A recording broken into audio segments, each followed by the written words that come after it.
आरनी दिल्ली में घर के दरवाजे पर सूटकेस लिए खड़ी थी। पेरिस उसके सपनों का शहर था। आर्किटेक्चर की पढ़ाई, आज़ादी, नई जिंदगी। माँ की आवाज़ फिर गूंजी, अपनी पहचान मत भूलना। फ्लाइट में वह स्केच बना रही थी, तभी किसी की परछाई नोटबुक पर पड़ी। क्या ये सीट खाली है? एक पुरुष की नरम आवाज आई। वह ऊपर देखी और सन्न रह गई। वह लंबा, गोरा, नीली आंखों वाला युवक था, लियोन। सीट पर बैठते ही बातचीत चल पड़ी। सपने, शहर, डर, उम्मीदें।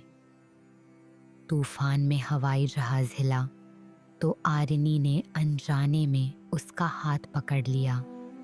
उसने हल्का दबाकर उसे संभाला। लैंडिंग के समय लियोन बोला, यह शहर लोगों को बदल देता है। आरनी सोचने लगी, क्या वह इतनी बदलेगी कि परिवार का भरोसा खो दे? पेरिस उसे जादू सा लगा। नदी की हवा, चमकती इमारतें। क्लास मेहनती थी, रातें स्केचिंग में गुजरती। लियोन हर जगह मिल जाता, कैंपस, लाइब्रेरी, कैफे। एक शाम उसने कहा, तुम्हारी लाइनों में डर है। मैं बस थकी हूँ, वह बोली। या कुछ छिपा रही हो? उनकी आंखें टकराईं। वह पीछे हट गई। लियोन पहले ही उसके दिल में जगह बना चुका था। एक दिन वह उसे अपना प्रोजेक्ट दिखाने बुला बैठी। बारिश में भीगता वह क्रोइसां लेकर आया। तुम अकेली लग रही हो, उसने कहा। मुझे अकेला होने की इजाजत नहीं, वह बोली। वह पास आया, होंठ हल्के से छुए। आरनी घबरा गई। मेरे माता पिता कभी तुम्हें स्वीकार नहीं करेंगे, तुम हिंदू नहीं हो। लियोन बोला, तो हम उन्हें कारण देंगे कि क्यों करना चाहिए। अब रिश्ता गुप्त था। रात की बातें, चोरी छिपे मुलाकातें। एक दिन माँ की अचानक वीडियो कॉल आई। लियोन ने गलती से पेंसिल केस गिरा दिया। वह कौन है? माँ ने पूछा। क्लासमेट, आरनी ने झूठ बोला। कॉल खत्म होते ही वह कांपने लगी। लियोन बोला, मुझे उनसे मिलने दो। तुम नहीं समझते, वे तुम्हें खतरा मानेंगे, उसने कहा। कुछ हफ्तों बाद पिता का संदेश आया। परीक्षा के बाद तुम्हारी मुलाकात एक अच्छे हिंदू लड़के से कराई जाएगी। आरनी टूट गई।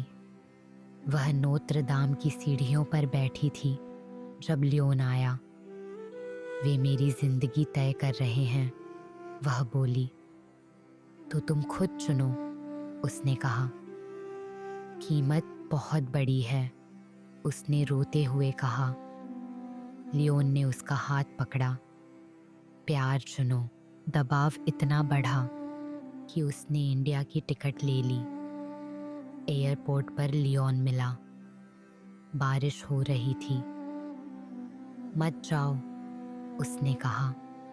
मुझे जाना होगा, वह बोली। अगर मेरा परिवार तुम्हें न अपनाए तो मैं सब खो दूंगी। मैं नहीं, लियोन बोला। मैं तुम्हें खो दूंगा। वह मुड़ी ही थी कि उसकी आवाज आई। मैं तुम्हारे साथ भारत चलूंगा।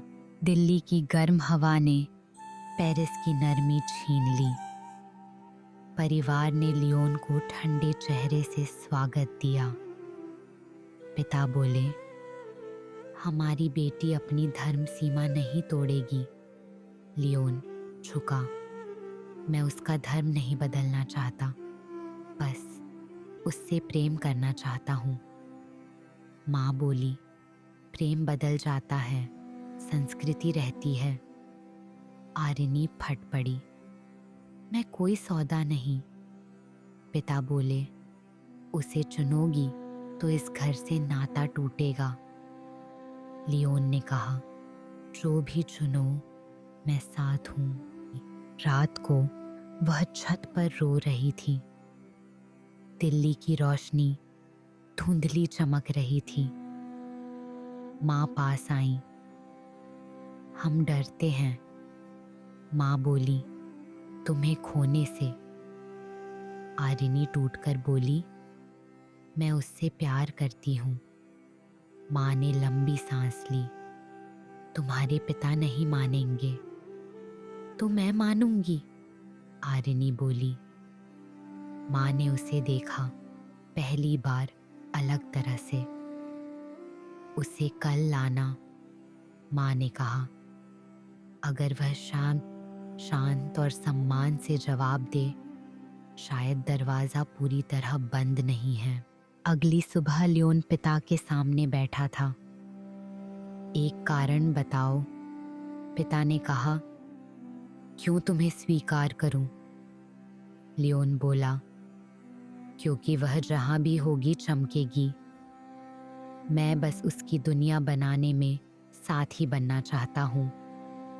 पिता चुप रहे। आरिनी ने उसका हाथ पकड़ा। पिता ने कहा, तुम बदल गई हो।